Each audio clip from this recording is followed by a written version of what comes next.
They were a unique group in the challenge. They, right away, I think, were 10 unique individuals that came together in this, we're doing this, we're all in it together type of support and camaraderie. And they were all very open, some partially by accident.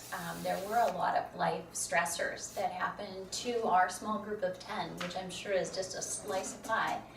But they had to deal with it, and they really rallied and supported each other. And I think then had to reflect on how would I respond if that were me, and what would I do to keep going. It supported all of them equally. It's nice to have that team atmosphere. I've always liked that because it makes you accountable. Don't sit around, just try to get out there and be healthy.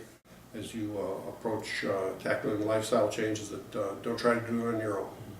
And develop a support group at the fitness center or in your family or other groups, and learn from each other, support each other. Everybody's been a great support group the whole time, and so and I feel good, and I think I'm going to stick it out. And I made a lot of lifestyle changes at home with my kids, and that's an important part. But everybody else who's participating in the same thing, telling you what they did, what they've accomplished, and where they're struggling, and that's been, it's been good to share that way. And that makes a big difference for me, because it's hard to do it by yourself. And when you get everybody else wrapped into it, and you do more planning, and you come home to, everyone, I guess, being on the same team basically at home, it makes it easier when everybody's kind of living the same lifestyle. So that's going to make it easier to maintain. The program for me has given me more accountability. Those Tuesday night phone calls, I'm thinking, okay, what is Deb going to ask? And what do I have to think about? What have I done this week? What have I eaten? The one thing I really loved about this program was when we went halfway through and met names, and Deb did a boot camp for us, and I loved it. It was a good Saturday. I felt good when I left there, and it just kept motivating me to remain active. Just start now, don't wait. I waited until I had a physical issue I had to confront. I have to stay with it because everybody knows now,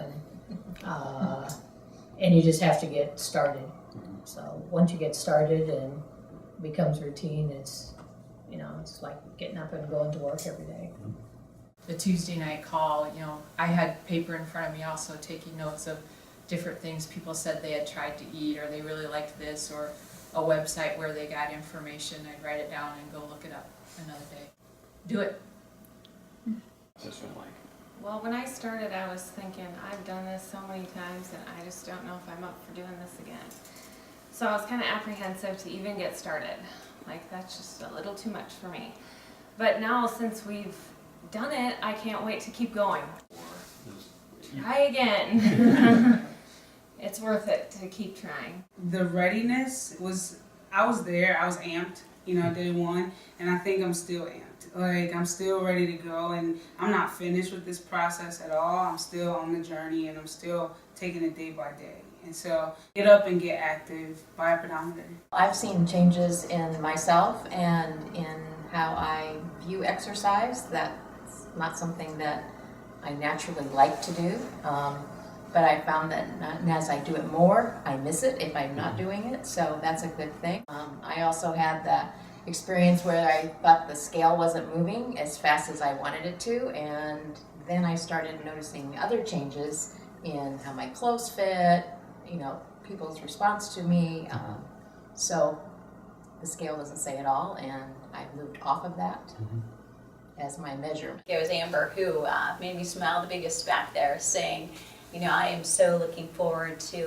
what's next and what's after this is, not over. It's not over, it's just beginning, and that's the real reward.